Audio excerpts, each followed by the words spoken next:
Concepts हम लोगों ने देखे थे। Basic definition, what is operating system, operating system, उसके बाद services in operating system, services in operating system, तीन services, information management, process management, memory management, then system calls.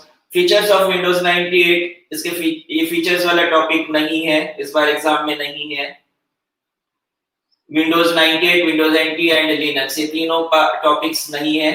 Then information management के concepts देख रहे थे हम लोग, जिसमें tape based system, tape based को सीक्वेंशियल एक्सेस कहा जाता है, दूसरा डिस्क बेस्ड सिस्टम जिसे डायरेक्ट एक्सेस कहा जाता है। देन ब्लॉक, डिस्क में floppy disk, hard disk, file operations, allocation methods. Allocation methods में क्वेश्चन कवर नहीं हुआ है, बट 4 मार्क के लिए टॉपिक आता है, क्वेश्चन है इस पे। Continuous, non continuous allocation, continuous में कंटीन्यूअस मेमोरी लोकेशंस की जरूरत होती है, नॉन कंटीन्यूअस में जहां जहां मेमोरी लोकेशंस अवेलेबल है वहां डेटा स्टोर होता है, जिसमें linked allocation, chained allocation and indexed allocation. Then device drivers, device drivers देखते हैं। डिवाइस ड्राइवर्स जैसे ऑपरेटिंग सिस्टम लगता है, ऑपरेटिंग सिस्टम होता है सिस्टम को यूज करने के लिए, सेम उसी तरह से किसी भी डिवाइस को, किसी पर्टिकुलर कंपोनेंट को रन करने के लिए जो सॉफ्टवेयर लगता है उसे ड्राइवर कहा जाता है। जैसे अगर प्रिंटर कनेक्ट करते हैं तो प्रिंटर का सॉफ्टवेयर लगता है, सॉफ्टवेयर इंस्टॉल करना होता है जिसे ड्राइवर कहा जाता है। ऐसा ही कोई भी डिवाइस, इवन अगर आप लोगों ने पेन ड्राइव सिस्टम के साथ कहीं कनेक्ट किया है तो उसमें भी मैसेज आता है इंस्टॉलिंग ड्राइवर्स, ड्राइवर्स इंस्टॉल करने का ऐसा मैसेज आता है। यानी सॉफ्टवेयर लगता है ड्राइवर्स को, किसी भी डिवाइस को ऑपरेट करने के लिए उसका जो सपोर्टिंग सॉफ्टवेयर होता है, उस सपोर्टिंग सॉफ्टवेयर को कहा जाता है ड्राइवर। ये ड्राइवर ऑपरेटिंग सिस्टम को और माइक्रो प्रोसेसर को बताता है कि डिवाइस कौन सा है और वो किस तरह से फंक्शन करता है। और माइक्रो प्रोसेसर को बताते वक्त माइक्रो प्रोसेसर के रजिस्टर्स को मॉडिफाई करता है, माइक्रो प्रोसेसर के रजिस्टर्स में इंफॉर्मेशन स्टोर करता है। देन टर्मिनल आयो, टर्मिनल इनपुट आउटपुट डिवाइसेस, इसमें दो डिवाइसेस, एक डम टर्मिनल, दूसरा इंटेलिजेंट टर्मिनल। इसमें एक टर्म दिया है video, what is video? Video visual display unit, simple terms में मॉनिटर यानी वीडियो, सिंपल टर्म्स में मॉनिटर को कहा जाता है वीडियो विजुअल डिस्प्ले यूनिट। तो दूसरा टर्म है, दूसरा कांसेप्ट है इसमें डम टर्मिनल है, इंटेलिजेंट टर्मिनल। डम टर्मिनल मतलब ऐसा टर्मिनल जिसमें कोई प्रोसेस नहीं होता है। जैसे टीवी अगर हम लोग देखते हैं तो टीवी में कोई प्रोसेसिंग नहीं होता है, उस टर्मिनल को डम टर्मिनल कहा जाता है। लेकिन वही अगर हम लोग हैंडसेट देखते हैं तो हैंडसेट इज इंटेलिजेंट टर्मिनल।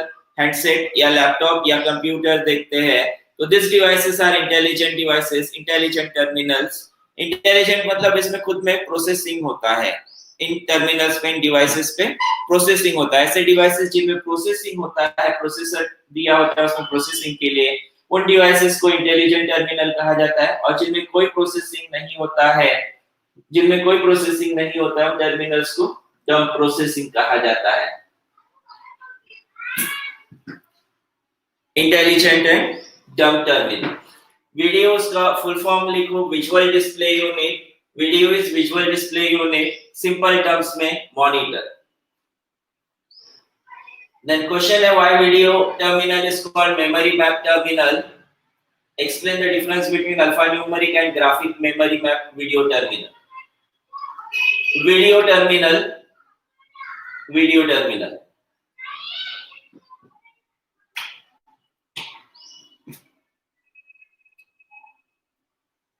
जो भी हम लोग डेटा एंटर करते हैं, कीबोर्ड के थ्रू डेटा एंटर करते हैं, वो डेटा डिस्प्ले होता है स्क्रीन पे।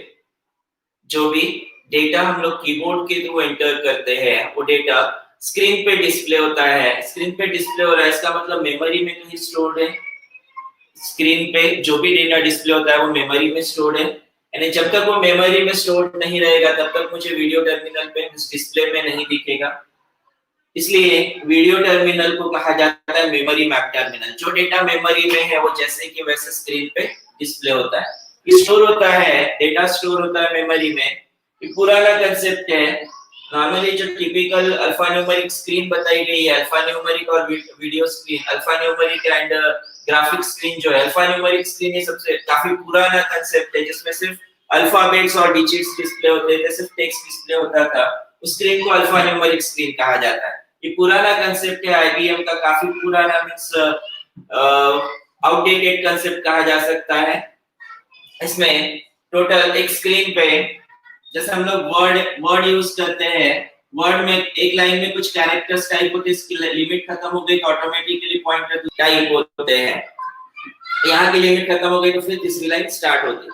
सेम उसी तरह से ये पुराना वाला जो स्क्रीन है, पुराना जो मॉनिटर है, उस पे टोटल 25 लाइंस है, टोटल 25 लाइंस, और हर लाइन में 80 कैरेक्टर्स, हर लाइन पे 80 कैरेक्टर्स स्टोर होते हैं। 25 लाइंस पर 80 कैरेक्टर्स, ऐसे टोटल 2000 कैरेक्टर्स एक स्क्रीन पे स्टोर किए जा सकते हैं। लेकिन अभी कैरेक्टर स्टोर करते वक्त, कैरेक्टर स्टोर करते ही डेटा बाइट, बाइट यानी कैरेक्टर, ये डेटा बाइट 0 पहला बाइट, इसके साथ साथ इसका एट्रीब्यूट स्टोर होता है। Attribute means property, whether this character is bold, italics, underline या फिर ब्लिंकिंग, जो भी इसकी प्रॉपर्टीज है वो प्रॉपर्टी स्टोर होती है। पहले प्रॉपर्टी और उसके बाद उसका एक्चुअल डेटा। ऐसा data byte 0, data byte 1, data byte 2, ऐसे करते हुए डेटा बाइट 199, टोटल 2000 कैरेक्टर्स, 0 से स्टार्ट किया तो 1999 तक 2000 कैरेक्टर्स स्टोर होते हैं। अल्फा न्यूमेरिक वीडियो टर्मिनल, वही ग्राफिकल, इसमें रिजोल्यूशन ज्यादा होता है, ग्राफिक्स होता है तो उसमें नंबर ऑफ बिट्स ज्यादा लगते हैं। यहाँ बाइट बोला है, बाइट मतलब 8 बिट में कैरेक्टर स्टोर होता है। बाइट मींस 8 बिट में कैरेक्टर स्टोर होता है। ग्राफिक्स में रिजोल्यूशन अच्छा होता है और इसमें वीडियो रैम की कैपेसिटी ज्यादा लगती है। इसमें 24 और 32 बिट्स हर बाइट में डेटा स्टोर होता है। जैसे यहाँ पे एक बाइट 1 बाइट यानी 8 बिट है, तो यहाँ 1 बाइट का जो कंसेप्ट है उसमें 24 और 32 बिट्स, और अभी रिसेंट इसमें इससे भी ज्यादा बिट्स, 64 बिट्स और 128 बिट्स में डेटा स्टोर किया जाता है। क्योंकि ग्राफिक्स जहाँ पे है वहां पे डिटेल्स काफी ज्यादा होते हैं, काफी ज्यादा इंफॉर्मेशन होती है। आप लोग ट्राई करके देखो, कोई टेक्स्ट डॉक्यूमेंट है उसको सेव करो और उतना ही जैसे एक वर्ड फाइल है, उस वर्ड फाइल में पूरा टेक्स्ट, सब नया वर्ड फाइल ओपन करो और एक पेज पे उसमें इमेज ऐड करो और उसको सेव करो। सेव करने के बाद चेक करो कि साइज किसका ज्यादा है। जिसमें इमेज ज्यादा है उसमें डिटेल्स ज्यादा स्टोर करने पड़ते हैं, और डिटेल्स ज्यादा स्टोर करने पड़ते हैं तो उसमें डेटा स्टोर करने के लिए नंबर ऑफ बिट्स ज्यादा लगेगी। अल्फा न्यूमेरिक आसानी से स्टोर मतलब कम उसको स्पेस लगती है, तो ग्राफिक्स या बिट ओरिएंटेड को number of bits data store करने के लिए ज्यादा लगती है। और इसके अलावा आप लोगों ने सुना होगा जब हम लोग हाई रिजोल्यूशन गेम्स खेलते हैं या हाई रिजोल्यूशन की जब वीडियोग्राफी होती है, वीडियोस प्रोसेस करते हैं स्क्रीन पे, तो उसके लिए अलग से ग्राफिक्स कार्ड लगाया जाता है। That graphics card means memory, video memory. Graphics card मतलब एक्चुअली उसमें वीडियो रैम होता है, वीडियो रैम होता है जिसका रिजोल्यूशन हाई होता है, जिसमें नंबर ऑफ बिट्स डेटा ज्यादा स्टोर होता है। देन ये डेटा बाइट, यहाँ पे जो डेटा बाइट और एट्रीब्यूट बाइट है, डेटा बाइट या ASCII या ABCD ऐसी फॉर्म में हो सकता है, एट्रीब्यूट बाइट उसका प्रॉपर्टी होता है। Keyboard as a memory map terminal कहा गया है। Keyboard as a memory map terminal इसलिए कि जो भी डेटा हम लोग कीबोर्ड से एंटर करेंगे वो मेमोरी में स्टोर होता है, और डिस्प्ले वीडियो पे भी स्क्रीन पे भी सेम डिस्प्ले होता है।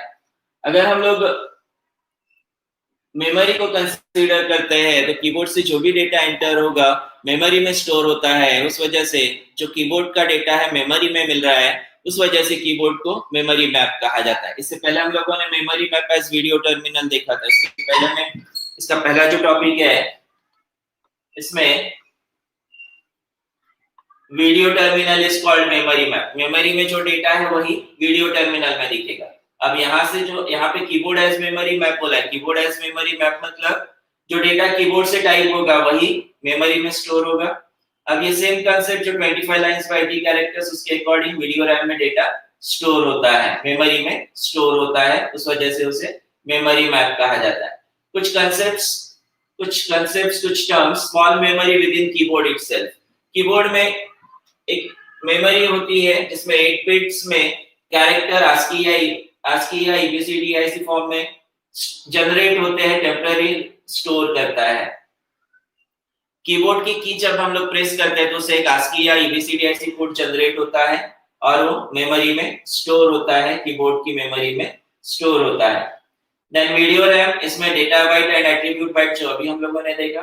Operating system buffers, operating system के बफर्स होते हैं जिसमें दो बफर्स होंगे, एक बफर इनपुट के लिए तो दूसरा बफर आउटपुट के लिए। इनपुट आउटपुट ऑपरेशन के लिए बफर्स होते हैं। बफर्स मींस टेम्पररी मेमोरी, जहां पे डेटा तब तक स्टोर रहेगा जब तक उसको सेव नहीं करते हैं या फिर नया डेटा उसमें नहीं आता है। Then IO area of application program, input output area, application programs का इनपुट आउटपुट एरिया, इसके लिए अलग से मेमोरी कंज्यूम होती है, अलग से मेमोरी यूज होती है। जो रैम होता है उस रैम को अलग अलग पार्ट्स में एक्चुअली ऑपरेटिंग सिस्टम डिवाइड करता है, जिसमें कुछ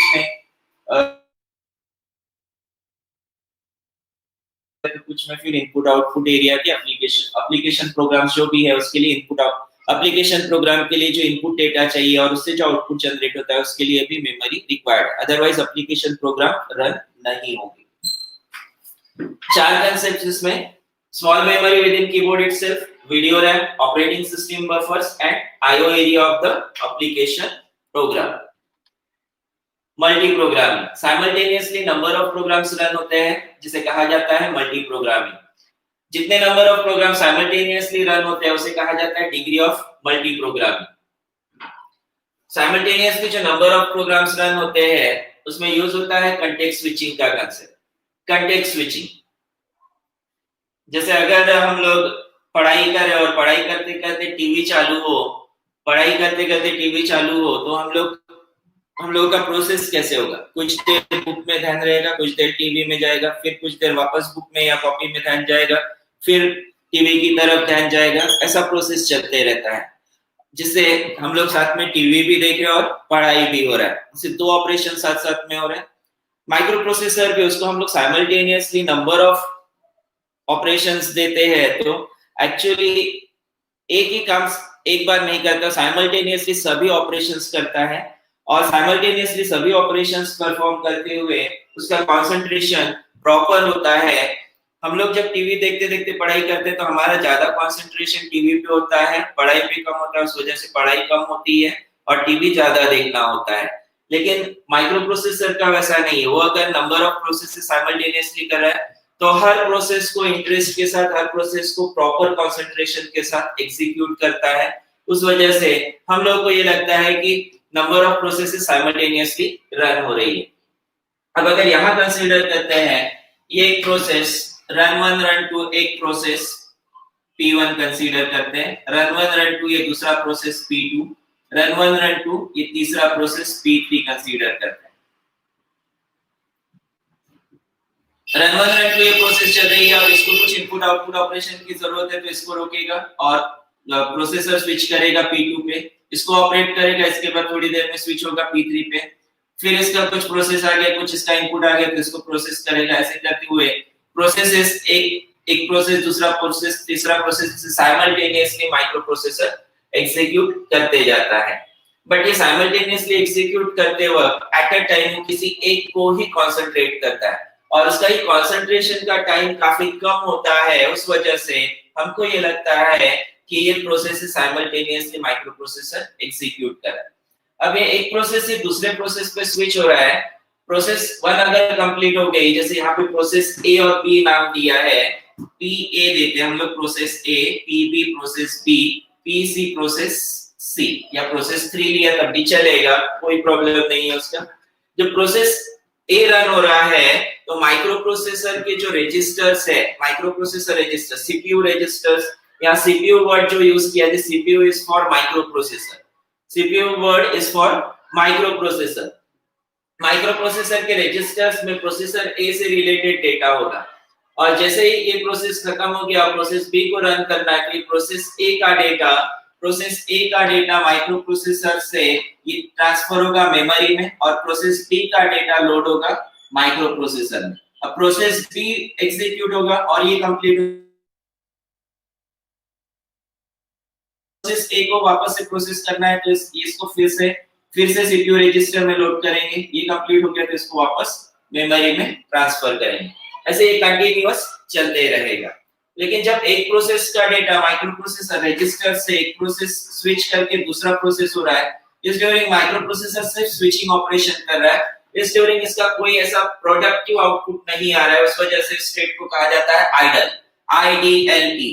यहाँ पे जो खाली डब्बा दिया है या फिर यहाँ पे जो है this word is idle, IDLE, ये भी खाली डब्बा यानी IDLE। आइडल स्टेट है, आइडल स्टेट बोला है, आइडल स्टेट मतलब माइक्रो प्रोसेसर से आउटपुट इसमें कुछ नहीं मिलता है, वो स्विचिंग कर रहा है, एक प्रोसेस से दूसरी प्रोसेस पे स्विच हो रहा है, लेकिन आउटपुट ऐसा कुछ नहीं मिल रहा है, कोई प्रोसेस नहीं हो रही है, उस वजह से इस टाइम को आइडल टाइम कहा जाता है। और ऐसे अगर हम लोग नंबर ऑफ एप्लीकेशंस साथ में रन करते हैं तो माइक्रो प्रोसेसर का ये आइडल टाइम बढ़ जाता है, एक प्रोसेस से दूसरे पे, दूसरे से तीसरे पे, तीसरे से चौथे पे, चौथे से पांचवे पे, ऐसे प्रोसेसेस पे स्विच करने का उसका टाइम बढ़ जाता है। उस वजह से हम लोग को ये लगता है कि सिस्टम स्लो हो गया है, एक्चुअली प्रोसेसिंग उतना ही हो रहा है, लेकिन हम लोगों ने प्रोसेसर को उसके एबिलिटी से ज्यादा काम दे दिया, तो वो काम करने की कोशिश कर रहा है और उसमें स्लो हो गया। एक प्रोसेस का डेटा, फिर दूसरे प्रोसेस का डेटा, फिर तीसरे प्रोसेस का डेटा, ऐसा जब लोग लोड करने की कोशिश करता है तो उस ड्यूरिंग उसको काफी ज्यादा ऑपरेशंस करने पड़ते हैं, और ज्यादा ऑपरेशंस करने पड़ेंगे तो हम लोग को आउटपुट लेट मिलेगा, उस वजह से हमको लगता है कि सिस्टम स्लो हो गया। एक्चुअली स्लो नहीं होता है, माइक्रो प्रोसेसर उतना ही काम करता है, लेकिन हम लोगों ने उससे ज्यादा एक्सपेक्टेशन रखी है, उससे ज्यादा प्रोसेसेस करवा रहे हैं, जितना उससे होना चाहिए उससे ज्यादा प्रोसेस करवा रहे हैं, उस वजह से वो काम हमको आउटपुट स्लो देता है।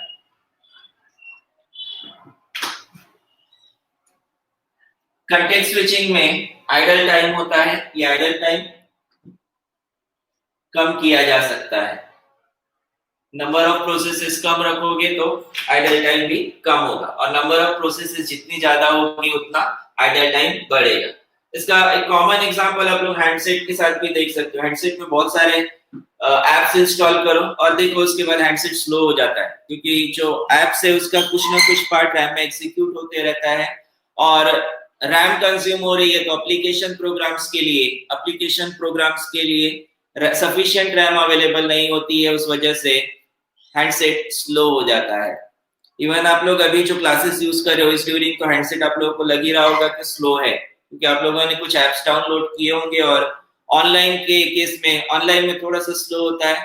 आप लोगों का इमेज कई बार ब्लर होता है, इमेज ब्लर होने का जो प्रॉब्लम है, वीडियो ब्लर होने का जो प्रॉब्लम है, वो एक्चुअली नेटवर्क का इश्यू है। आप लोग ट्रांसमिटिंग एंड से नेटवर्क स्लो है, ऐसे केस में वीडियो ब्लर होता है, मोस्टली प्रॉब्लम होता है रिसीविंग एंड की वजह से। देन कई बार हम लोग जब वीडियो देख रहे होते हैं उस ड्यूरिंग अगर मैसेज आता है, बैकग्राउंड में मैसेज आता है, व्हाट्सएप पे हो या फिर टेक्स्ट मैसेज हो, उस ड्यूरिंग वीडियो स्लो हो जाता है या पॉज हो जाता है, तो ऐसे केस में पैनिक ना होते हुए सिर्फ अपने हैंडसेट को चेक करो, नोटिफिकेशंस, वीडियोस आप लोग जब देखते हो, लाइव वीडियोस देखते हो तो नोटिफिकेशंस ऑफ करके रखो, जिससे बीच बीच में डिस्टरबेंस आप लोगों को नहीं होगा।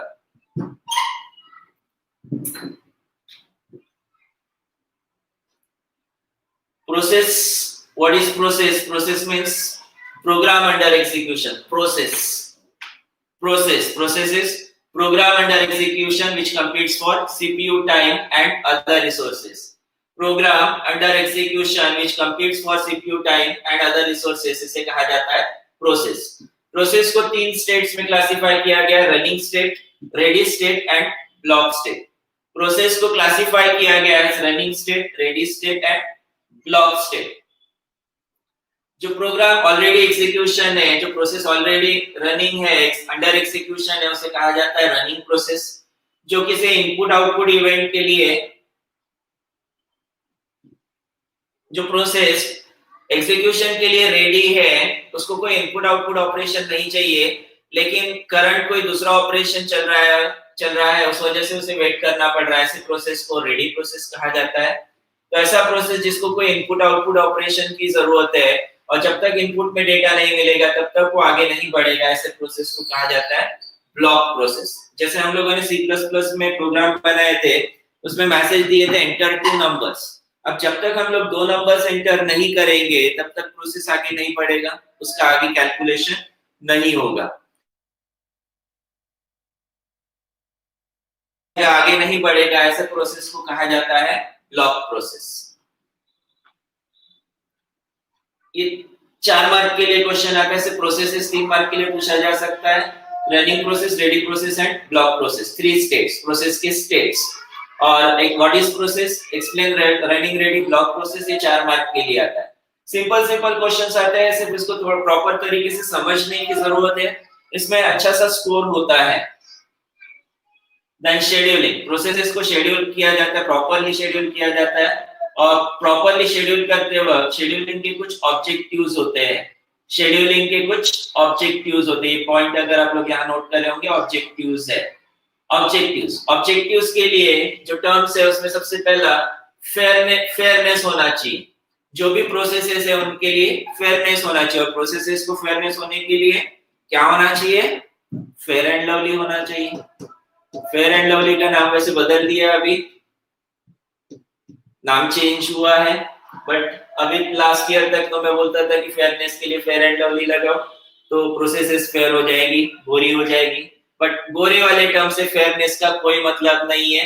फेयरनेस मतलब यहाँ पे फेयरनेस मतलब सभी प्रोसेसेस को इक्वल ट्रीट करना, सभी प्रोसेसेस को इक्वल ट्रीट करना, इक्वल एक्सेस प्रोवाइड करना, इक्वल टाइम प्रोवाइड करना means fairness. Throughput is word for output. Throughput के लिए word लिखो output. Throughput ये word है for output. It refers to the total productive work done. Total productive work done मतलब output, कितना output मिल रहा है। प्रोसेस तो करते जा रहे हैं लेकिन अगर output नहीं दे रहा है तो ऐसा सिस्टम हमारे कोई काम का नहीं होगा। जैसे कई बार सिस्टम प्रोसेस होते रहता है, कंटिन्यूअस कुछ तो भी प्रोसेस करते रहता है, लेकिन आउटपुट अपने को जो चाहिए वो नहीं देता है, तो हम लोग उसे बोलते हैं हैंग हो गया, सिस्टम हैंग हो गया। एक्चुअली वो हैंग नहीं होता है, बैकग्राउंड में कुछ ना कुछ प्रोसेस एग्जीक्यूट हो रही है, उस वजह से हमको लगता है हैंग हो गया। देन सीपीयू यूटिलाइजेशन मैक्सिमम होना चाहिए और प्रॉपर होना चाहिए, और सीपीयू यूटिलाइजेशन के ड्यूरिंग जो नंबर ऑफ प्रोसेसेस है उन प्रोसेसेस को प्रॉपर टाइम के लिए एक कुछ अमाउंट ऑफ टाइम दिया है, जिसे टाइम स्लाइस कहा जाता है। ये टाइम स्लाइस हर प्रोसेस को डिफाइन किया गया है, डिफाइंड टाइम स्लाइस है, और उस टाइम स्लाइस में उस प्रोसेस को एग्जीक्यूट होना जरूरी है, नहीं हुआ तो फिर दूसरे प्रोसेस का टर्न आता है। Then turn around time, it is time elapsed, ऐसा एक टाइम जो हम लोग कोई प्रोग्राम या जॉब सबमिट करते हैं और जब तक वो कंप्लीट होता है, सबमिट होने के बाद कंप्लीट होने तक का उसको जो टाइम लगता है उसे कहा जाता है turn around time. This means अगर आप लोगों को कोई असाइनमेंट दिया है, असाइनमेंट मिला है आप लोगों को, आप लोगों ने उसे कंप्लीट करके सबमिट करने के लिए जो टाइम लगाया, that time is the turn around time, that time is known as turn around time. Waiting time जैसे एक क्लास खत्म हो गया, अब दूसरे क्लास के लिए हम लोग वेट कर रहे हैं, उसे वेटिंग टाइम कहा जाता है। मींस एक क्लास खत्म हो गया मतलब एक प्रोसेस कंप्लीट हो गई, उसके बाद नई प्रोसेस स्टार्ट होने वाली है। तो नई प्रोसेस कई बार होता है हम लोग क्लास लेते रहते हैं और वो क्लास का टाइम भी खत्म हो जाता है, फिर भी क्लास नहीं छोड़ते। ऐसे केस में दूसरे क्लास का फैकल्टी जो खड़ा है that is on waiting time, waiting time पे है, वेट कर रहा है कि कब ये प्रोसेस कंप्लीट होगी, पहला क्लास कंप्लीट होगा और तब मैं अपना प्रोसेस स्टार्ट करूं। वेटिंग टाइम के लिए यहाँ पे जॉब या प्रोसेस क्यू में होता है मींस पहला प्रोसेस कंप्लीट हो गया, उसके बाद दूसरा कंप्लीट हो गया, उसके बाद तीसरा प्रोसेस, ऐसे कंटिन्यूएशन में प्रोसेसेस होते हैं। Then good response time system का गुड होना चाहिए, उसके लिए प्रॉपर टाइम स्लाइस हर प्रोसेस को दिया गया है। प्रोसेस प्रॉपर तरीके से एग्जीक्यूट होनी चाहिए, उसके लिए प्रायोरिटी का कांसेप्ट दिया है। प्रायोरिटी तीन तरह की priority, external priority, purchase priority, internal priority. इसके साथ एक टर्म और पूछा जाता है टाइम स्लाइस। ये टाइम स्लाइस हम लोगों ने ऊपर भी डिस्कस किया था। इसका डेफिनेशन है टाइम स्लाइस का, the short period of time during which a user gets the attention of CPU is known as time slice. The short period of time during which a user gets the attention of CPU. Short period of time during which a user gets the attention of CPU is known as time slice. Priorities देखते हैं। Priorities में external priority. External priority ये user decide करता है। अब user कैसे decide करता है? यूजर अपने प्रायोरिटी के अकॉर्डिंग एप्लीकेशंस ओपन करते जाता है। पहला एक एप्लीकेशन ओपन किया, उसके बाद दूसरा एप्लीकेशन, फिर तीसरा एप्लीकेशन। जैसे जैसे एप्लीकेशन ओपन करते जाते हैं वैसे वैसे उसकी प्रायोरिटी सेट हो जाती है। और अगर यूजर ने प्रायोरिटी नहीं बताई तो फिर ऑपरेटिंग सिस्टम अपने अकॉर्डिंग प्रायोरिटी सेट करता है। देन परचेज प्रायोरिटी, ये कंसेप्ट है कि जहां पे हायर प्रायोरिटी होती है उसकी कॉस्ट ज्यादा होती है। जहां प्रायोरिटी ज्यादा है वहां पे कॉस्ट ज्यादा होती है और लोअर प्रायोरिटी के लिए कॉस्ट कम होती है। External priority, purchase priority, then internal priority. Internal priority के लिए कुछ एल्गोरिथम्स यूज होते हैं। इंटरनल प्रायोरिटी के लिए कुछ एल्गोरिथम्स यूज होते हैं जिसमें शॉर्टेज ऑफ फर्स्ट एंड दूसरा expected remaining time to complete, ऐसे दो एल्गोरिथम्स यूज होते हैं। ये एल्गोरिथम्स समझने की कोशिश करते हैं।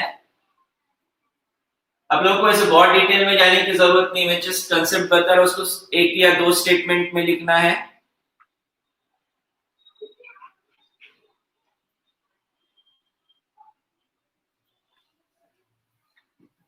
एल्गोरिथम में शॉर्टेस्ट जॉब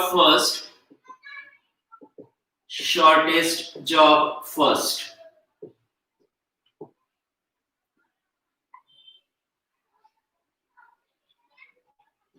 कंसीडर करते हैं। ये कुछ प्रोसेस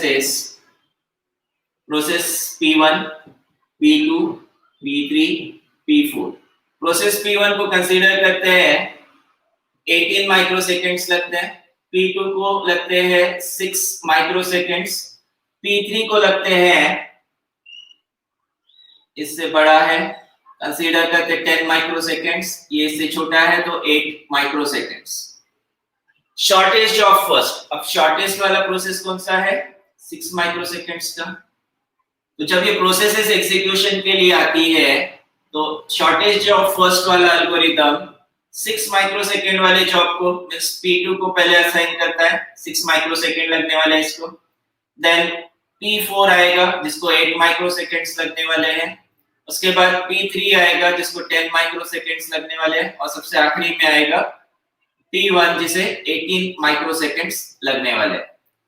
अब इसे फर्क तो ऐसा नहीं पड़ता है, प्रोसेसिंग को जितना टाइम लगना है उतना टाइम तो लगना ही है, लेकिन एक मेंटल सेटिस्फैक्शन होता है कि अगर मैं यहाँ पे 14 माइक्रोसेकंड्स का टाइम देखता हूँ, 14 माइक्रोसेकंड्स का ड्यूरेशन देखता हूँ, 6 + 8 14, प्लस 14 माइक्रोसेकंड में मेरे दो प्रोसेसेस हो गए। लेकिन यहाँ अगर P1 से स्टार्ट किए होते तो 14 माइक्रोसेकंड में एक भी प्रोसेस एग्जीक्यूट नहीं हुआ है। एक मेंटल सेटिस्फैक्शन होता है कि सिस्टम प्रोसेस कर रहा है, हैंग नहीं हुआ है, यानी प्रोसेसिंग प्रॉपर हो रहा है और सिस्टम काम कर रहा है। टोटल टाइम देखेंगे तो टोटल टाइम दोनों जगह सेम लगने वाला है, लेकिन एक जो प्रोसेस कंप्लीट होते जाती है, छोटी-छोटी प्रोसेसेस कंप्लीट करके उसके अकॉर्डिंग यूजर को रिजल्ट प्रोवाइड करते जाता है, सिस्टम आउटपुट जनरेट करता है। ये सेम कंसेप्ट हम लोग रेगुलर होमवर्क अगर सॉल्व करते हैं तो उसमें भी देखा जा सकता है। अगर 2 सब्जेक्ट्स का होमवर्क है, 2 या 3 सब्जेक्ट का होमवर्क है, तो ऐसे केस में नॉर्मली हमारा जो टारगेट होता है होमवर्क कंप्लीट करने का, वो सबसे जिसमें ज्यादा डांट पड़ने वाली है या फिर मार पड़ने वाला है, वो टारगेट सबसे पहले होता है।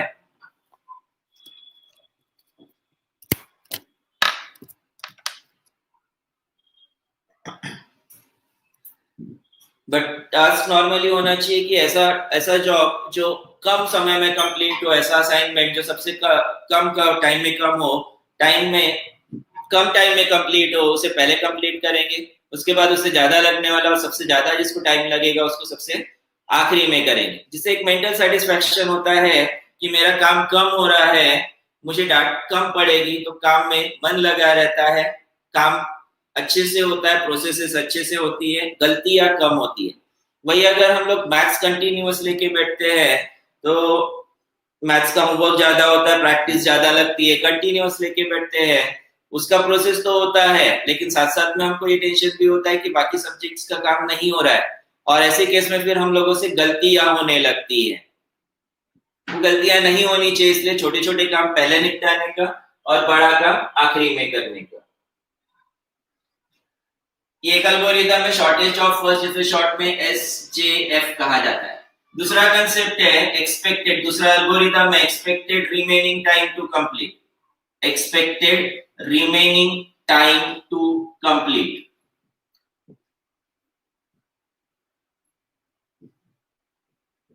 अभी प्रोसेस इस तरह से, शॉर्टेज ऑफ फर्स्ट में एक बार ये प्रोसेसेस इस तरह से असाइन हो गए तो ये ऐसे ही एग्जीक्यूट होंगे, इसमें कोई चेंजेस नहीं होंगे। Expected remaining time to complete वाला जो एल्गोरिथम है, इसके अकॉर्डिंग हर प्रोसेस के एग्जीक्यूट होने के बाद बाकी प्रोसेसेस को चेक किया जाता है कि उनको किसी इनपुट आउटपुट ऑपरेशन की जो जरूरत थी वो कंप्लीट होने से टाइम तो कम नहीं लगा है। जैसे प्रोसेस P2 यहाँ 6 माइक्रोसेकंड में कंप्लीट हो गया, इसके बाद फिर से चेक करते हैं कि बाकी की जो प्रोसेस है उनका टाइम में कोई चेंजेस है क्या। जैसे इसको 10 माइक्रोसेकंड लग रहे थे, इसको कुछ इनपुट डेटा की जरूरत थी और उस डेटा की वजह से डेटा मिल गया, उसको डेटा मिलने की वजह से जिसको 10 माइक्रोसेकंड लग रहे थे 4 माइक्रोसेकंड ही लगने वाले, तो इसको वापस से रीशेड्यूल करता। एक्सपेक्टेड रिमेनिंग टाइम चेक किया इसका 4 माइक्रोसेकंड से, तो इसको वापस से रीशेड्यूल किया जाता है expected remaining time to complete.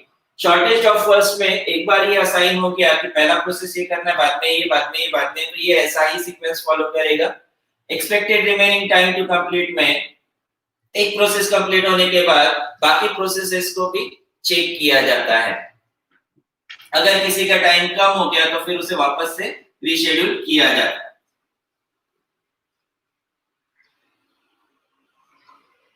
तीसरा प्रायोरिटी था इंटरनल प्रायोरिटी, जो एल्गोरिथम्स के थ्रू मैनेज किया जाता है। एक्सटर्नल प्रायोरिटी, परचेस प्रायोरिटी, तीसरा priority internal priority. Then scheduling philosophies, scheduling philosophies दो टाइप की फिलोसॉफीज में, एक नॉन प्रीएम्प्टिव पॉलिसी, दूसरी preemptive policy. Non preemptive and preemptive policy, non preemptive and preemptive policy. Non preemptive policy ये कुछ हमारी तरह, हम लोग अगर कोई एक काम कर रहे हो और उस वक्त किसी ने हमको दूसरा काम करने के लिए बोला है तो हमको जान पे आता है, हम लोग करंट काम नहीं छोड़ते हैं, उस पॉलिसी को कहा जाता है non preemptive policy. Means micro processor, अगर कोई माइक्रो प्रोसेसर यहाँ पे एक्चुअली ऑपरेटिंग सिस्टम कोई प्रोसेस एग्जीक्यूट कर रहा हो और उस ड्यूरिंग कोई हायर प्रायोरिटी वाला प्रोसेस आता है, तो ऑपरेटिंग सिस्टम उसे इग्नोर करता है, जो करंट प्रोसेस कर रहा है उसी को प्रोसेस करते जाता है। इसे कहा जाता है नॉन प्रीएम्प्टिव पॉलिसी। जो करंट प्रोसेस चल रहा है वही प्रोसेस चलते रहेगा। ये रियल टाइम सिस्टम्स में यूज नहीं होता है। रियल टाइम सिस्टम के अकॉर्डिंग जो जैसे भी करंट डेटा आ रहा है उसको वो चेंज करते जाना चाहिए, ये चेंज नहीं करता है। प्रीएम्प्टिव पॉलिसी के अकॉर्डिंग जो भी हायर प्रायोरिटी की प्रोसेस है उसको पहले प्रोसेस करेगा। माइक्रो ऑपरेटिंग सिस्टम किसी प्रोसेस को एग्जीक्यूट कर रहा है, उस ड्यूरिंग अगर दूसरा प्रोसेस आता है और उसको हायर प्रायोरिटी से प्रोसेस करना है, तो ऑपरेटिंग सिस्टम करंट प्रोसेस को रोक के दूसरी प्रोसेस को पहले एग्जीक्यूट करेगा। इसे कहा जाता है प्रीएम्प्टिव पॉलिसी। ये रियल टाइम सिस्टम्स में यूज किया जाता है।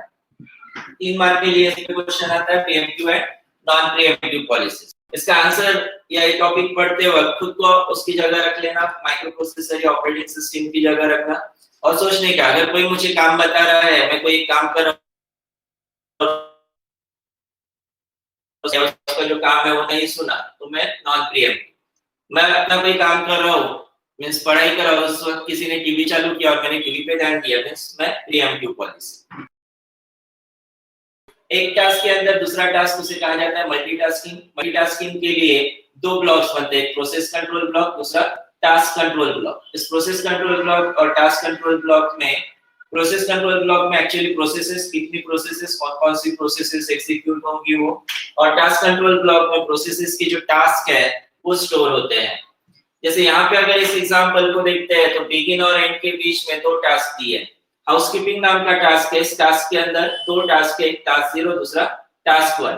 टास्क 0 है reader record processor record, task 1 है राइटर रिकॉर्ड। ऐसे दो टास्क है, इसको तीन टास्क में डिवाइड कर सकते हैं, एक रीडर रिकॉर्ड, दूसरा प्रोसेसर रिकॉर्ड और तीसरा राइटर रिकॉर्ड। ऐसे तीन टास्क में से डिवाइड किया जा सकता है। एक हाउसकीपिंग नाम का टास्क, इसके अंदर मल्टीपल टास्क, उस वजह से इसे मल्टीटास्किंग कहा जाता है। मल्टीटास्किंग की वजह से सीपीयू का यूटिलाइजेशन इंप्रूव होता है, फ्लेक्सिबिलिटी मिलती है कि multiple processes multiple operation simultaneously किए जा सकते हैं। एक प्रोसेस को नंबर ऑफ पार्ट्स में डिवाइड किया जाता है जिसे थ्रेड कहा जाता है। एक प्रोसेस का छोटा पार्ट यानी thread, number of processes simultaneously run हो रही है, इसका मतलब number of thread simultaneously run होती है, उस वजह से उसे मल्टी थ्रेडिंग कहा जाता है। Then multi user and time sharing operating system. Multi user operating system, Windows is multi user operating system. इसमें हर यूजर अपना खुद का अकाउंट बना सकता है और उस अकाउंट में अपना खुद का डेटा, जो भी प्राइवेसी है, जो भी कॉन्फ़िगरेशन है, अपने अकॉर्डिंग कर सकता है। मल्टी यूजर ऑपरेटिंग सिस्टम, तो भाई टाइम शेयरिंग ऑपरेटिंग सिस्टम में इस सिस्टम को टाइमली प्रोसेस किया जाता है। टाइमली मींस हर यूजर का उसका टाइम स्लॉट होता है और इस टाइम स्लॉट के लिए मेन मेमोरी में टाइम शेयरिंग सुपरविजन है। जैसे terminal 1, terminal 2, terminal n number of terminals है।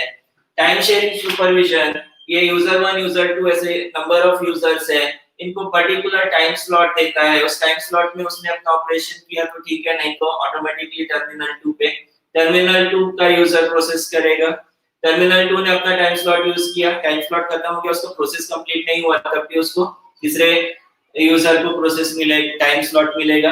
ऐसा करते हुए टाइम शेयरिंग सुपरविजन, अगर टाइम स्लॉट फिक्स्ड है कि 10 माइक्रोसेकंड एक यूजर को अटेंड करना है उस ड्यूरिंग, उस केस में एक यूजर का जॉब अगर प्रोसेस कंप्लीट भी नहीं हुआ तब भी दूसरे यूजर को अटेंड करेगा, दूसरे यूजर का कंप्लीट नहीं हुआ तब भी तीसरे यूजर को, लेकिन बाद में ये स्विच करके वापस उस प्रोसेस पे आता है, जिस वजह से हमको ये लगता है कि कंटीन्यूअस प्रोसेस फॉलो होते जा रही है। प्रोसेस शेड्यूलिंग के लिए कुछ टर्म्स, जिसमें turn around time, waiting time, terminal response time, event response time. Turn around time मैंने आप लोगों को अभी बताया थोड़ी देर पहले, ऐसा टाइम जो कोई प्रोसेसिंग के लिए दिया है और उसको कंप्लीट होने के लिए जो टाइम लगता है उस टाइम को कहा जाता है turn around time. Time elapsed between the time a program or job is submitted and the time when it is completed। एक प्रोग्राम या जॉब सबमिट करने के बाद उसे कंप्लीट करने के लिए जो टाइम लगता है उसे turn around time. Waiting time, job को क्यू में जितना टाइम स्पेंड करना पड़ता है उसे वेटिंग टाइम कहा जाता है। क्यू में क्यों रहना पड़ता है, लाइन में क्यों रहना पड़ता है, क्योंकि उस ड्यूरिंग माय ऑपरेटिंग सिस्टम किसी और प्रोसेस को एग्जीक्यूट कर रहा है। Waiting time, it is the time a job spends waiting in the queue of the newly admitted process, the OS to allocate resources to it before commencing its execution। Resources जब तक उसको नहीं मिलेगी, operating system जब तक उस process को resources provide नहीं करेगा तब तक वो कमेंस मींस एग्जीक्यूट करना स्टार्ट नहीं करेगा। और एग्जीक्यूट करना स्टार्ट करने के लिए उसको जो रिसोर्सेज चाहिए वो जब तक नहीं मिलेंगे तब तक वो क्यू में वेट करेगा। टर्मिनल रिस्पांस टाइम, टर्मिनल का रिस्पांस टाइम, जो भी हम लोग सिस्टम एक्सपेक्ट करते हैं कि टर्मिनल का रिस्पांस टाइम प्रॉपर होना चाहिए, जो भी क्वेरी है उसको रिस्पॉन्ड करना चाहिए। इवेंट रिस्पांस टाइम, किसी इवेंट को रिस्पॉन्ड करने वाला जो टाइम लगता है उसे इवेंट रिस्पांस टाइम कहा जाता है। ये ऑनलाइन या रियल टाइम सिस्टम्स में ज्यादा यूज होता है।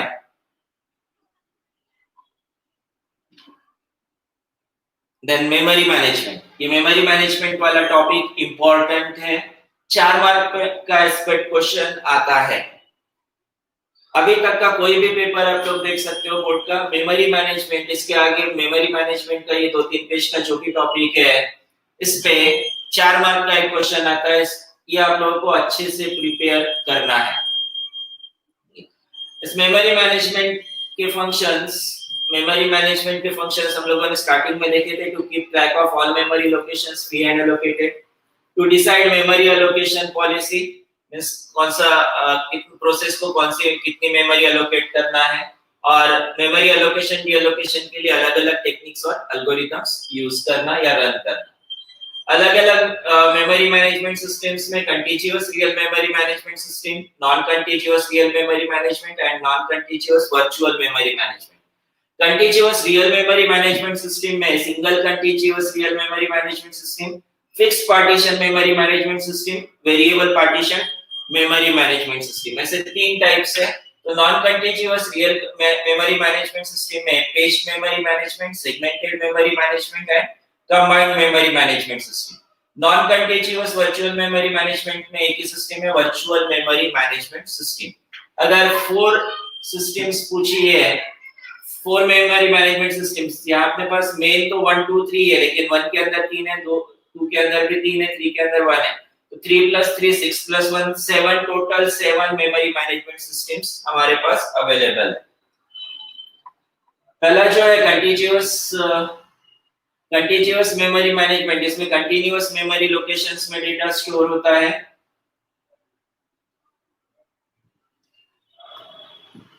सिंगल यूजर कंप्यूटर का मेमोरी मैप, इसमें भी क्वेश्चन में पहले मेमोरी मैनेजमेंट के फंक्शंस पूछे हैं, उसके बाद memory map of single user computer. Single user computer की मेमोरी मैप में 4 पार्ट्स। पहला पार्ट कर्नल, पहला लेवल कर्नल। कर्नल ऐसा लेवल जो हार्डवेयर के साथ इंटरफेस होता है, ऑपरेटिंग सिस्टम का ऐसा लेवल जो हार्डवेयर के साथ इंटरफेस होता है, उसे कहा जाता है कर्नल। ये अगर हार्डवेयर है और ऑपरेटिंग सिस्टम में इंस्टॉल कर रहा हो, तो इस ऑपरेटिंग सिस्टम के साथ जहां हार्डवेयर के साथ ऑपरेटिंग सिस्टम इंटरैक्ट होता है, उस लेयर को कहा जाता है कर्नल। इस कर्नल लेयर के ऊपर आएगा command interpreter. Command interpreter command को एग्जीक्यूट करने वाला जो पार्ट आएगा उसे कमांड इंटरप्रेटर, और उसके ऊपर प्रोसेस के ऊपर फ्री मेमोरी। ऐसे 4 पार्ट्स में सिंगल यूजर कंप्यूटर को डिवाइड किया जाता है। सिंगल यूजर कंप्यूटर मींस ऐसा कंप्यूटर जहां पे at a time single user ही सिस्टम को ऑपरेट कर सकता है। ये पुराना कंसेप्ट है जहां DOS operating system, MS DOS operating system थी। विंडोज से पहले एमएस डॉस ऑपरेटिंग सिस्टम थी, जिसमें सिंगल यूजर, एक ही user at a time system को ऑपरेट कर सकता था। Then single continuous memory management. Single continuous memory management में, अब ये मेमोरी मैनेजमेंट वाला जो कंसेप्ट है, this concept is for main memory यानी RAM. Single continuous memory management में मेमोरी को 2 पार्ट्स में डिवाइड किया जाता है। मेन मेमोरी 2 पार्ट्स में डिवाइड होता है, ये ऑपरेटिंग सिस्टम करेगा, जिसमें पहले पार्ट में ओएस होगा। एक्चुअली ये फाइल सिस्टम करता है, जिसमें पहले पार्ट में ओएस होता है और दूसरा पूरा एरिया यूजर प्रोसेसेस के लिए होता है। यूजर प्रोसेसेस मींस एप्लीकेशन के लिए होता है। यूजर प्रोसेसेस और एप्लीकेशन के लिए एक ही एरिया है, उस वजह से इसे सिंगल कंटीन्यूअस मेमोरी मैनेजमेंट कहा जाता है। इसमें जो भी प्रोसेस एग्जीक्यूट करने वाली है, जो भी प्रोसेस एग्जीक्यूट होने वाली है, वो प्रोसेस एग्जीक्यूटेबल फॉर्म में, एग्जीक्यूटेबल यहाँ exe फॉर्म बोला गया है, exe मींस एग्जीक्यूटेबल फॉर्म में मेमोरी में होती है, डिस्क में एक्चुअली होती है, डिस्क से ट्रांसफर होती है मेमोरी पे प्रोसेसिंग के लिए, और यहाँ पे प्रोसेस होने के बाद वापस से डिस्क पे ट्रांसफर होगी। ये मेन मेमोरी हार्ड डिस्क अगर हम लोग कंसीडर करते हैं, तो डिस्क से इस मेमोरी में डेटा प्रोसेस होगा। जो भी प्रोसेस है यहाँ से मेमोरी में आएगा, मेमोरी में प्रोसेस होगा, प्रोसेस होने के बाद वापस से डिस्क पे ट्रांसफर हो जाएगा।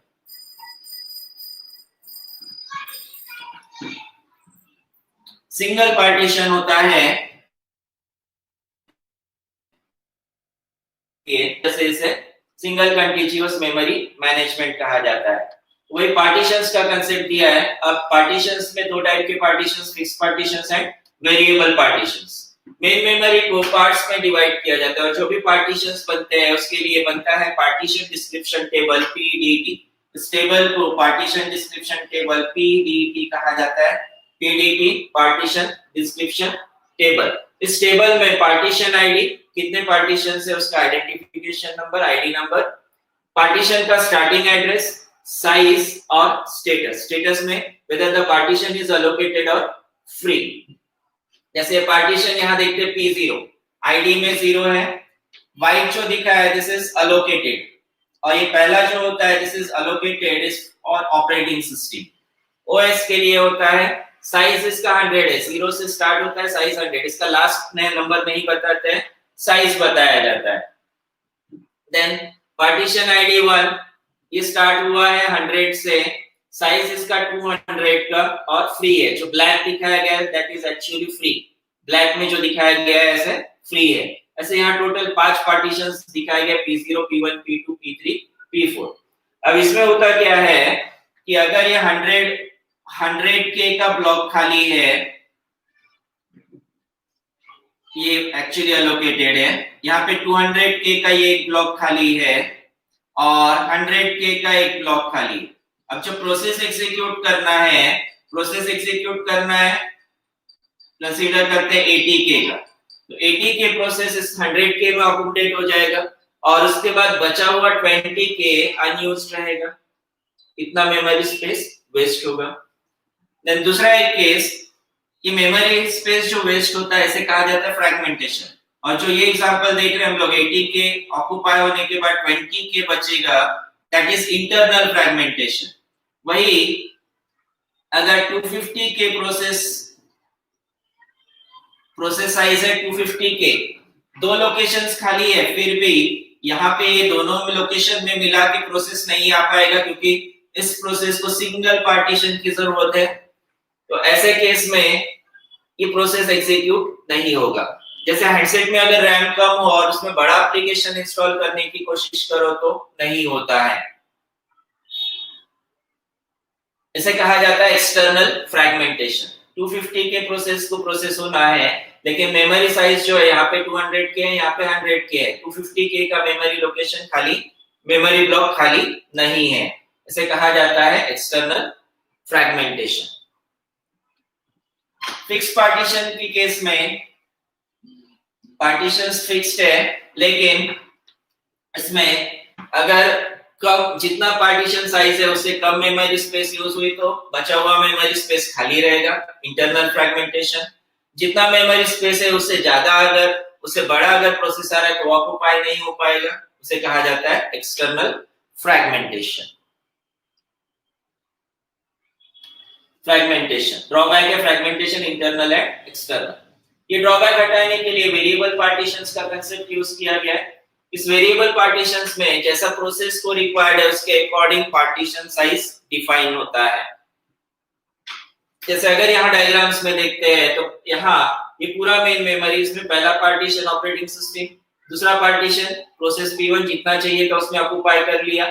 ये यहाँ पे सिंगल लाइन चाहिए था, इतना बड़ा ब्लॉक नहीं चाहिए, सिंगल लाइन, जैसे यहाँ पे हल्की सी लाइन है, या फिर ये यहाँ पे जैसे हल्की सी लाइन है वैसे यहाँ पे, और यहाँ पे ये करेक्शन है, थर्ड और फोर्थ में करेक्शन है, जैसे यहाँ पे सिंगल लाइन है वैसे यहाँ पे सिंगल लाइन है, पूरा ये ब्लॉक नहीं चाहिए।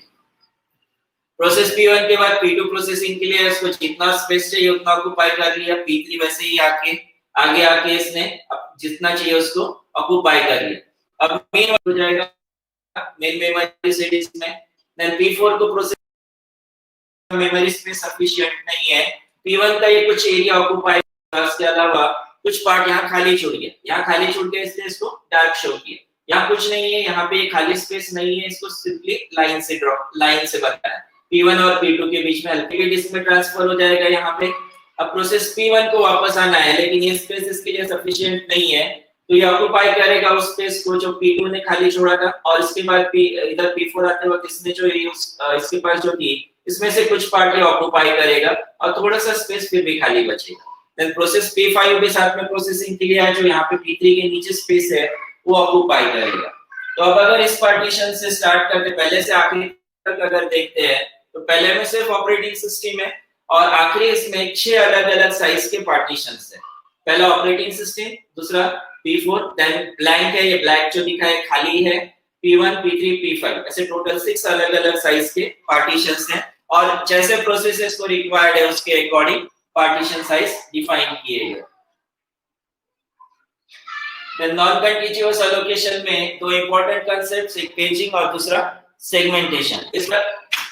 इस बार मेमोरी मैनेजमेंट पे 2 क्वेश्चंस होने के चांसेस है, क्योंकि एक तो शुरुआत का टॉपिक छोड़ दिया है, उसके अलावा आगे का जो इम्पोर्टेंट टॉपिक है जिसपे हमेशा क्वेश्चन आता है, ये graphical user interface basics of GUI, ये टॉपिक भी हटाया गया है।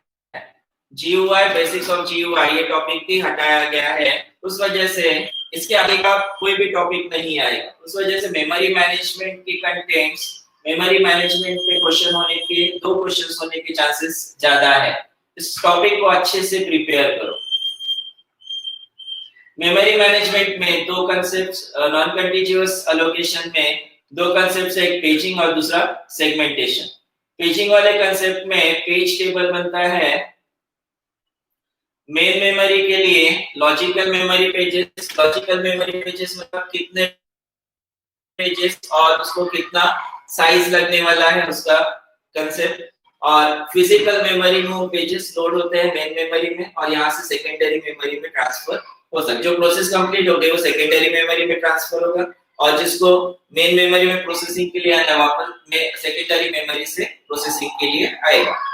अब यहाँ पेज 0, पेज 1, पेज 2 देखते हैं, सभी पेजेस 100 बाइट्स के हैं। पहला पार्टीशन ऑपरेटिंग सिस्टम ने ऑक्युपाई किया है, देन F0 पे page 4, F2 F page 0, F3 page 2, F4 page 1, ऐसे अलग-अलग सीक्वेंस में, सीक्वेंस 0 1 2 3 सीक्वेंस में नहीं है, जैसा जैसा जो भी मेमोरी स्पेस खाली मिल रहा है, जो जो ब्लॉक खाली मिल रहा है, पेज फिक्स पेज साइज है, यहाँ पे जहां जहां पे पेज फिक्स मिल रहा खाली मिल रहा है वहां पे प्रोसेसेस ऑक्युपाई हो रही है। जैसे कॉपी में नंबर ऑफ लाइंस होते हैं और नंबर ऑफ लाइन से एक पेज बनता है, हम लोग properly page wise data store करते हैं, सेम वैसे ही यहाँ पे नंबर ऑफ मेमोरी लोकेशंस मिला के पेज बनाया है, 100 बाइट्स में जितना डेटा स्टोर किया जा सकता है उतना एक पेज बनाया है, और सभी में सेम पेज साइज है, सभी का पेज साइज फिक्स है। फिक्स होने की वजह से हर पेज में 100 बाइट्स का डेटा स्टोर होता है। अब अगर 100 बाइट्स से ज्यादा डेटा स्टोर करना हो तो उसको 2 पेजेस लगेंगे, और 100 बाइट से कम डेटा है उसको कम स्पेस लगेगी, लेकिन वो 100 एक पेज पूरा ऑक्युपाई करेगा। लॉजिकल मेमोरी पेजेस जो डिफाइन करते हैं कितने पेजेस और हर पेज का साइज। मेन मेमोरी में कहां पे एक्चुअली स्टोर होते हैं वो हो गया physical memory pages. Page size define करते वक्त पेज साइज डिफाइन होता है पावर ऑफ 2 से, जैसे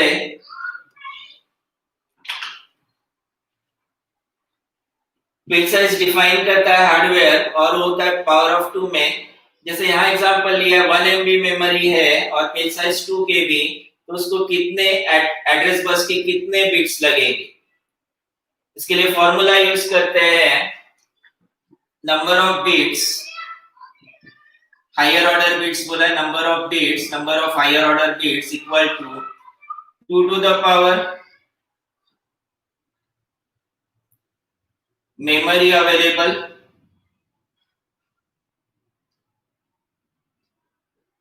by page size, memory available by page size। अब मेमोरी अवेलेबल है 1 MB, पेज साइज है 1 KB, page size is 2 KB। 1 MB ये 2 के पावर्स में अगर रिप्रेजेंट करते हैं तो 2⁻20 और KB ये आता है 2⁻11। अभी 20 माइनस होगा, और नंबर ऑफ बिट्स के लिए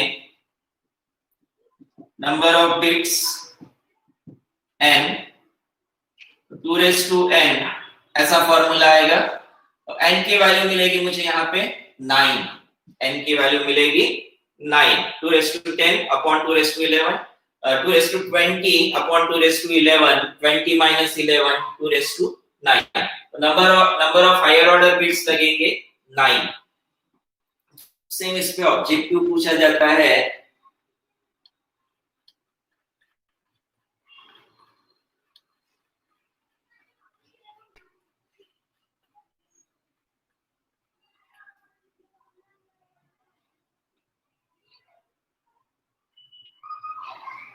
If the page size for 1 MB memory is 2 KB, same concept, 1 MB memory 2 KB, then the number of higher order bits of the address bus used to denote the page number is 9. Then 2 MB memory 2 KB, 2 MB memory है, 2 KB page size है, 1 MB की जगह 2 MB है, 2 MB है तो एक power बढ़ेगा, 21 आएगा, पेज साइज 2 KB, तो ये वैसे की वैसे रहेगा, 21 माइनस 11 ये आएगा 10, तो नंबर ऑफ बिट्स लगेंगे इसमें 10. अब अगर आप लोगों को कंफ्यूजन है कहीं पे तो 1 KB 1K ये ध्यान रखना है 2⁻10 होता है, 1K 2⁻10, 2K एक 2 का पावर बढ़ेगा 2⁻11, 4K 2⁻12 2 का पावर बढ़ते जाएगा, 8K 2⁻13, ऐसे करते हुए 1M तक अगर हम लोग आते हैं तो ये होता है 2⁻20, 2M 2⁻21, 4M आ गया 2⁻22, ऐसे पावर बढ़ते जाएगा. Then 1 MB मेमोरी है, 1 MB memory 1 KB page size, 1 MB memory 1 KB page size, 1 MB memory 1 MB यानी 2⁻20, 1 KB यानी 2⁻10, फिर से ये आएगा 2⁻10, नंबर ऑफ बिट्स लगेंगे 10.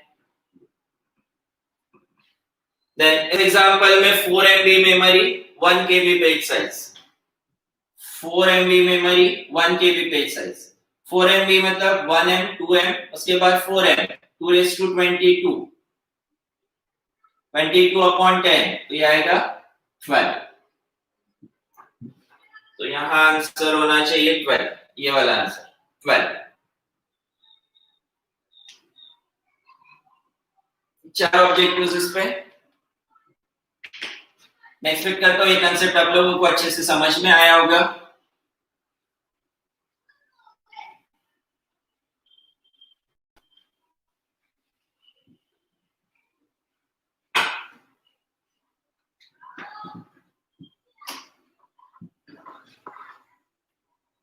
जस्ट 5 मिनट का थोड़ा सा टॉपिक बचा हुआ है.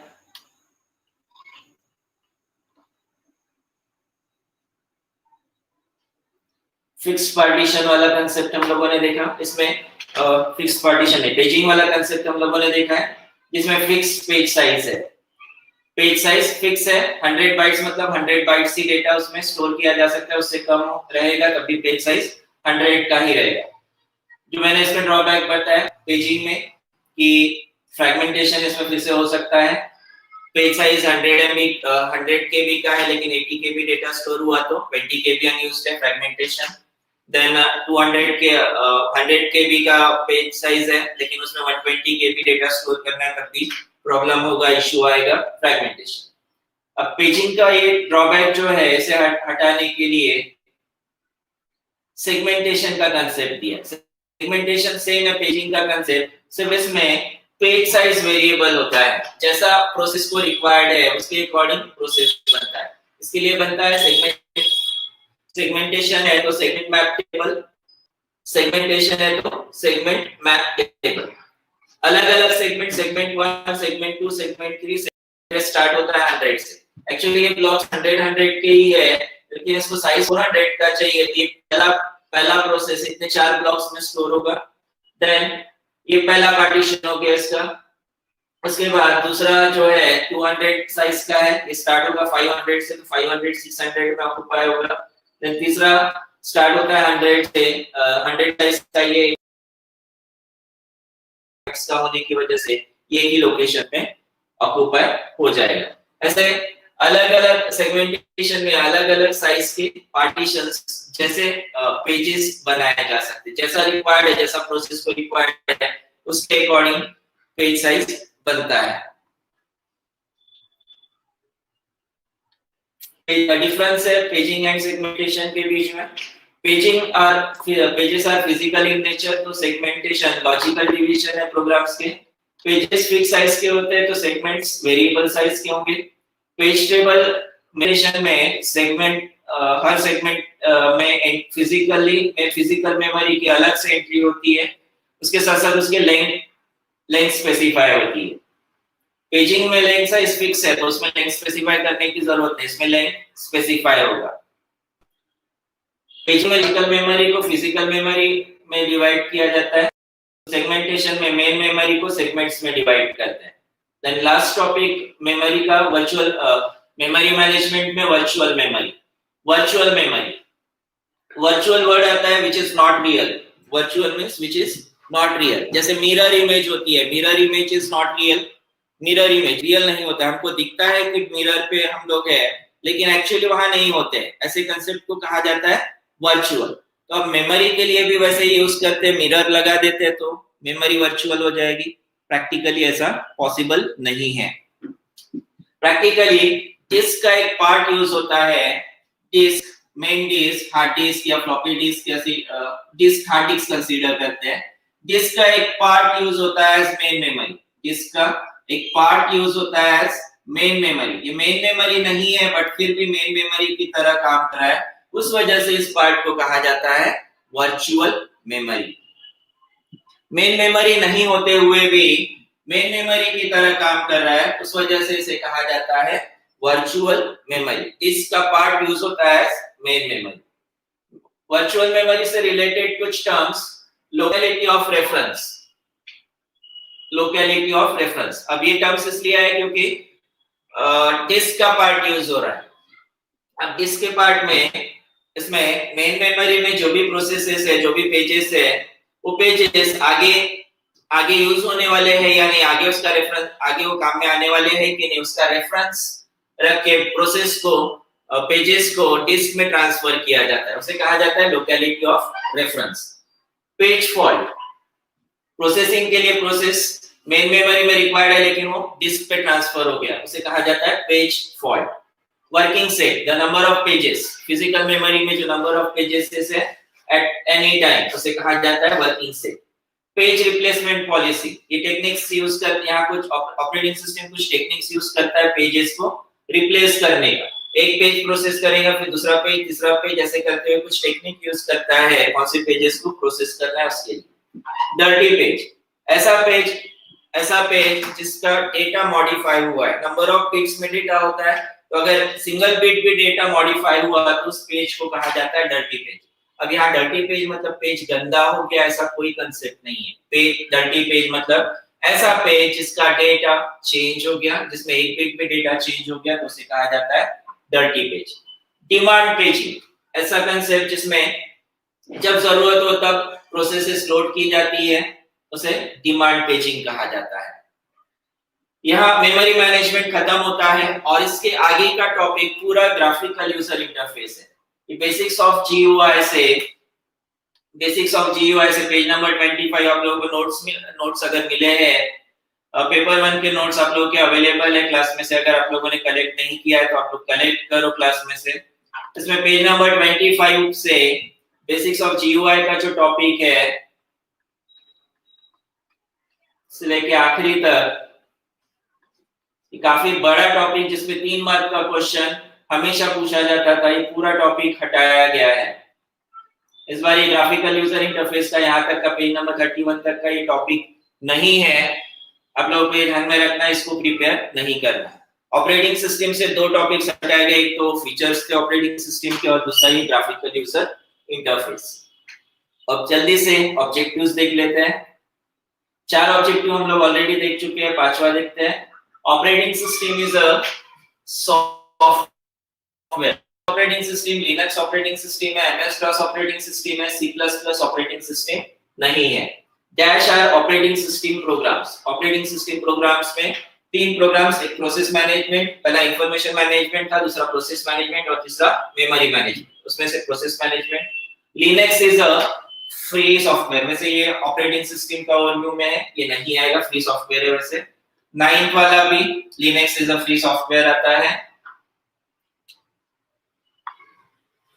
Then a program under execution which competes for CPU time and other resources is called as process. Dash is given to each process so that a process does not use the CPU time indefinitely. Time slice, her process को थोड़ा सा time दिया हुआ है और उस time slice में उसे एग्जीक्यूट होना है।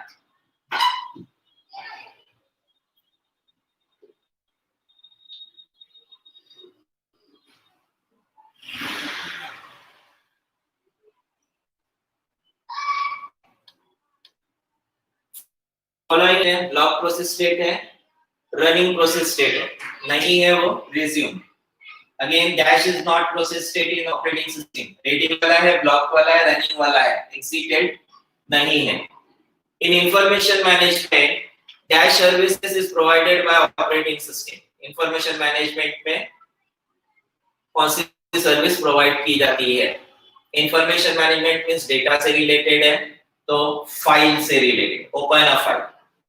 Dash is an operating system, इसमें से ऑपरेटिंग सिस्टम एक ही है, Linux. Scheduling policy is the term related to process management. Schedule a process, terminate a process, अभी इसी में इसका आंसर भी है, terminate process is the system call available in process management, terminal process management.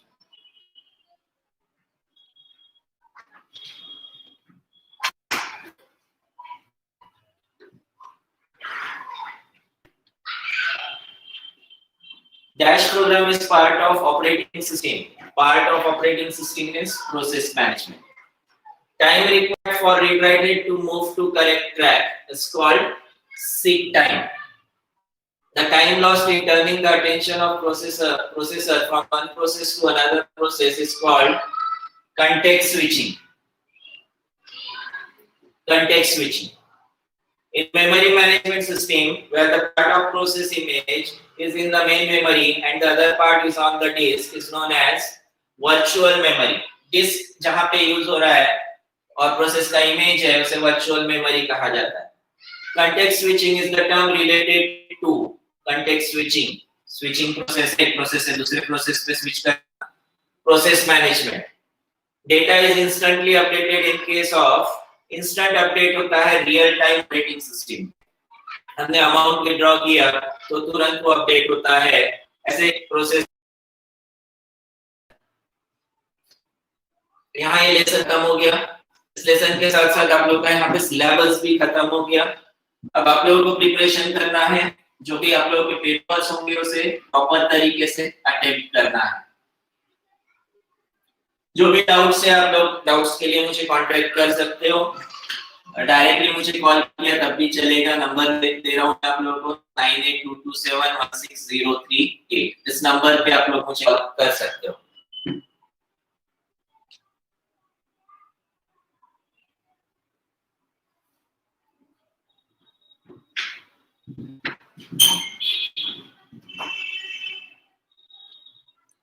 यहाँ आप लोगों का सिलेबस खत्म होता है।